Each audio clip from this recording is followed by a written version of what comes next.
嘅 ETF 銷售顧問啦。咁多謝大家今日嚟呢一個直播嘅。咁我哋今日咧就會講幾個 product 啦。咁就會係講我哋最買得嘅 cover call 啦。cover call 咧我哋會揀兩隻出嚟講嘅。咁第一隻就係3416，第二隻就係3419。咁而另外咧都有隻近排市場咧反應好熱烈嘅product 啦，咁就係3119嘅。咁我哋就一陣間可以同大家去了解多啲。咁先講咗就係3416同埋3419先啦。3416咧就我諗大家都好熟悉，咁亦都喺富途嘅平台上面咧都好多人咧投資者咧去好熱烈咁關注，或者平時咧都會討論嘅。咁3416啦就係 Global X 嘅國企被對認購期權主動型 ETF， 咁而3419咧就係恒指被對認購期權主動型 ETF 嘅。咁點解會揀呢兩隻出嚟講咧？咁其實因為咧呢一兩隻正正就係咧喺我哋 Global X 香港旗下咧出五隻，總共有五隻 Cover Call 系列之中咧，呢兩隻咧其實就成立咗足足就2週年啦。咁所以咧今日就想趁呢個機會咧去講多少少，即係最元老級呢兩隻 Cover Call 嘅 ETF。咁開始之前啊，都簡單講一講個 cover call 策略係乜嘢啦。咁個原理咧就係話買入個股或者指數嘅成分股啦。咁我哋 Global X 咧就係買個指數入面嘅成分股嘅。咁同一時間咧就去賣出個指數成分股入面嘅股票嘅call option 咯。咁從而咧趁呢個動作咧，我哋就收翻啲 premium，咁就賺取一啲額外嘅收入嘅。咁如果睇翻個圖啦，你會見到係 cover call 咧，佢會有4大特點嘅。咁第一咧就係頭先所講啦，喺賣出個 call option 嘅時候咧，你會獲到期權金噶嘛。咁即係話，相對於齋持有個正股或者個指數成分嘅正股之外咧，咁你都可以有額外嘅收益嘅。咁而第二點就係話，如果個底層嘅股票股價升穿咗個 option 到時嗰個行使價啦，咁你見到虛線嗰個位就係話，咦，你升穿咗個行使價咯喎。咁其實咧，我哋享受唔到，如果係 cover call strategy 底下嘅話咧，我哋係享受唔到咧，你見到箭嘴虛線穿過咗橙色橫線之後嗰個升幅㗎啦。咁但係咧，你都有個期權金收益嘅。咁而第三點就係話咧，喺一般嘅情況之下咧，cover call 嘅策略就係話個市場咧越波動，咁個期權金咧相對理應咧就會越高嘅。咁所以咧，我哋就睇中咗呢一個香港指數個 volatility 啦，咁就帶咗 cover call 策略咧嚟香港市場呢一邊嘅。咁而最後啦，所有投資咧都會有風險噶嘛。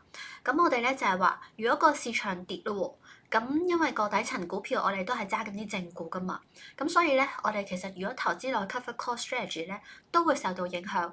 咁但係好似一開始咁講啦，始終都會收到期權金，咁就有個 cushion 嘅作用咯。咁有啲投資者就會覺得，咦，都有個保底嘅效果嘅。咁而呢一個圖咧，就更加去圖像化俾大家睇唔同嘅市況啦，會有啲咩表現嘅。咁左手邊就係頭先一開始講到個例子，就係話，如果個橙色線升穿咗橫線嘅行使價啦，咁其實我哋等於放棄咗個 upside potential。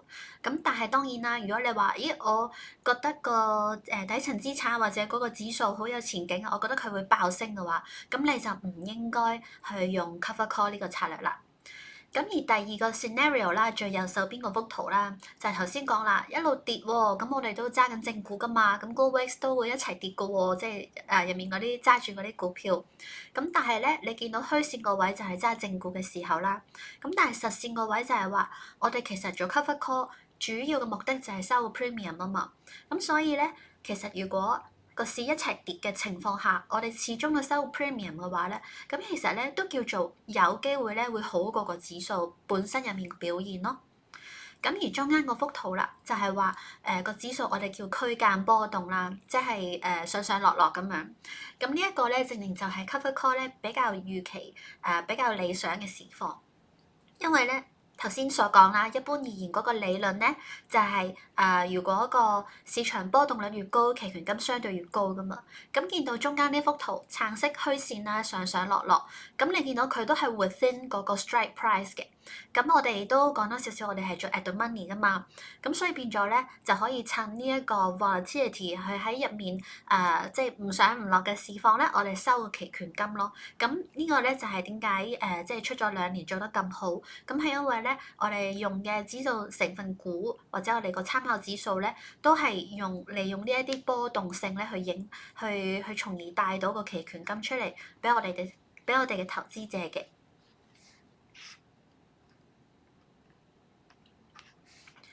好，咁跟住都講下即係 cover call 有咩好處啦。咁因為其實好多投資者都會覺得始終有個額外嘅收入啦。咁股價咧，咁其實你哋如果有用富途咧，都會睇到個股價其實都好跟個市嘅，個市上佢都會上，個市跌都會跌。咁但係始終佢有個期權金收益，咁所以咧其實用 cover call 拆佢咧個表現都叫非常唔錯嘅。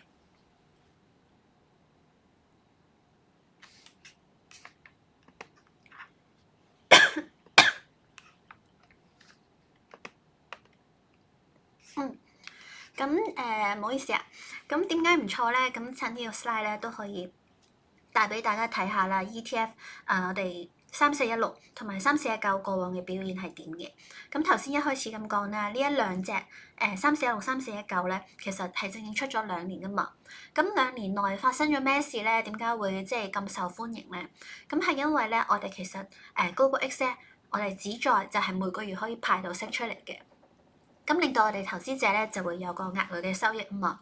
咁自2024年2月28號上市到而家咧，已經連續23個月去派息㗎啦。咁個實際派息年利率咧都達到咗有16.8啦，3416，而3419咧就有13.3。咁但係都講多少少，除咗個派息年利率之外咧，我哋仲有個總回報嘅喎。咁3416咧個總回報咧其實有18.4%，而3419咧甚至去到20.4%。咁即係話，無論喺個市況點樣都好，我哋投資者咧都可以喺呢個期權金入面啦獲得到個收入。咁無論個市場升嘅話，咁當然都即係有個 capture。即係有個 cap 咗個位，叫做賺唔晒，咁但係都有個期權金收益。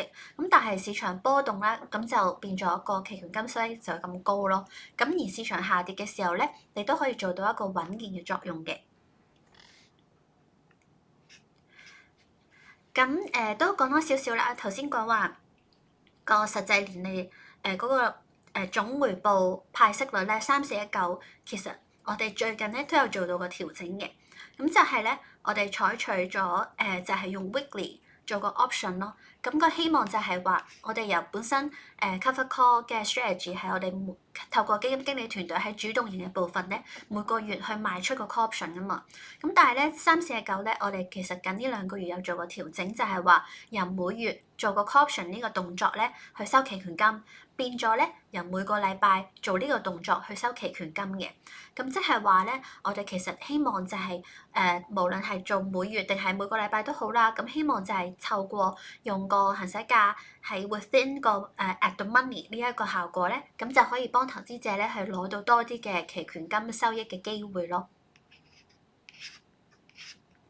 咁而頭先所講啦，好似呢個 screen 最尾個 point 都見到啦，咁我哋都有顯示到我哋嘅收費出嚟嘅。咁我哋嘅收費咧，成個 cover call 系列咧都係收緊0.75%啦，個每年持續費用。咁即係話頭先所講，我哋每個月去做 call option，或者每個禮拜去做個 weekly option 都好啦。咁我哋其實咧收嗰個費用咧，其實都一樣係維持喺0.775，咁就係全港最平咁樣嘅。好，咁以上就係即係趁呢個短短嘅10分鐘左右啦，就同大家介紹翻我哋最大呢兩隻，即係最古老呢兩隻咧3416同埋3419嘅 cover call 嘅。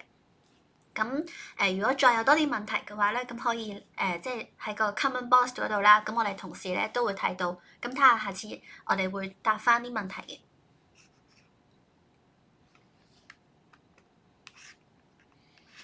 咁而另外啦，一開始都講啦，我哋有一隻喺市場咧都非常之熱烈嘅即係 AI related 嘅產品啦。咁佢咧就係叫做亞洲半導體 ETF 嘅，號碼咧就係3119。咁因為佢近期個成交量咧都好活躍，咁所以咧都想趁今日呢個 live 咧，去同大家 share 下呢一隻3119咧有咩特別之處嘅。好，咁呢個咧就係成個產品最關鍵嘅資料啦，需要大家去睇啦。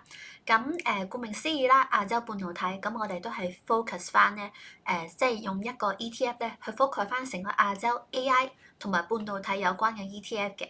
咁就想一次過咧可以買晒成個亞洲半導體嘅 supply chain 咯。咁你見到啦，我哋最右手邊就係有個10大成分股嘅，咁就有 HK Hynix 啦、Samsung 等等。咁其實咧仲有 TSMC 喎。咁其實咧，呢三大持股佔咗成個組合咧，成個 ETF 咧，其實都差唔多去到有40%以上嘅。咁其實當中都有啲係你見到啦，頭先講係韓國啊、台灣比較出名嘅龍頭公司。咁所以咧，就係因為有即係呢一啲公司咧，就升得好勁啦。咁所以咧，變咗個比例咧，就相對比較重咁樣咯。咁啲即係可能有啲觀眾未必係好知道我哋本身入面咧係擺咗啲乜嘢嘅。咁頭先講到啦，第一嘅係 HK Hynix 啊、Samsung 啦。咁其實咧都講多少少啦，因為咧如果佢哋即係點解會咁犀利咧？我諗如果除咗好多投資者會 hold 住佢哋嘅正股之外咧，咁都會做啲可能係有啲 leverage 啊，或者甚至可能我唔係好了解晒呢一個 market，但係都好想去參與喎。咁其實咧我哋3119咧就可以包攬晒咯。咁而點解 HK Hynix、Samsung 特別係呢兩間韓國嘅公司會咁犀利咧？咁係因為咧，佢哋做緊一個叫做高頻寬記憶體，叫做 HBM。咁如果有時睇啲外國嘅新聞都會講噶啦。咁 HBM 其實佢就係可以幫個 AI server 咧，好似人咁樣去思考咯。咁佢可以係喺一個好 timely 嘅情況之下處理好大量嘅數據。咁即係譬如你可能我哋 individually 我哋自己都會而家 download 啲 app 去問 AI 好多嘢噶嘛。咁無論係人啦、公司啦，或者啲大機構啦，甚至可能係一啲政府級數啦，佢哋都用緊咁多 AI 嘅時候咧，咁其實背後咧要呢一啲好高頻寬嘅記憶體咧，去幫手去處理呢一啲數據。咁正正咧HK Hynix、Samsung 咧，佢哋就係喺呢一個 market 度咧，就主導咗呢個全球嘅 HBM 市場。咁所以咧，其實係幫咗佢哋喺呢一個 AI industry 咁旺嘅情況之下咧，佢哋提供咗一個可靠嘅利潤來源。咁所以咁多人就咁睇好呢一類嘅公司咯，尤其是係呢兩間嘅公司。咁而第三啦，就係台灣嘅台積電啦 TSMC 啦。咁點解又咁犀利啊？咁係因為喺美國好多無晶圓廠啊，或者好多公司其實都主要做緊呢一啲晶片設計啦，或者可能係啲 app 嘅 innovation 啦。咁反而忽略咗一啲硬件上。咁而好耐之前咧，其實已經即係大家都係用緊 TSMC 咧去做呢一類嘅嘢。咁佢哋咧係已經嗰個全球嘅 market share 咧都佔咗大概有75%嘅半導體製造產能啦。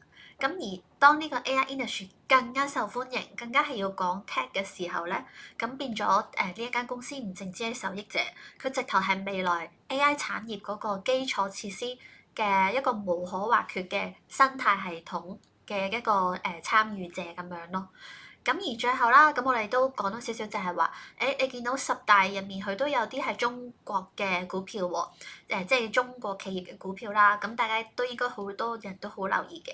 咁譬如有啲中芯國際啊，或者航母機啊咁，咁呢啲咧，我諗你哋都好熟係做緊啲咩啦。咁但係都講多少少就係點解我哋都會擺入去，係因為始終我哋叫做亞洲半導體啊嘛。咁我哋當然都會想 cover 埋即係中國呢個 market 啦。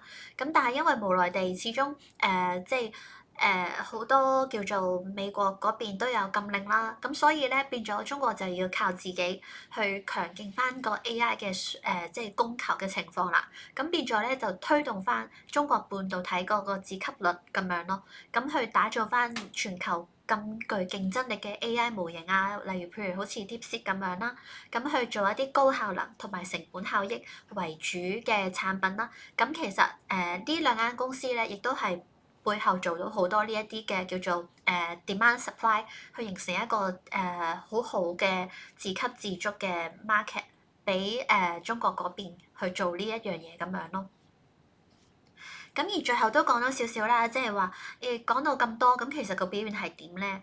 咁當然呢一個係被動型嘅 ETF 啦，咁我哋就會透過 FactSet 亞洲半導體指數去追蹤翻入面嘅即係公司啦嘅股票啦。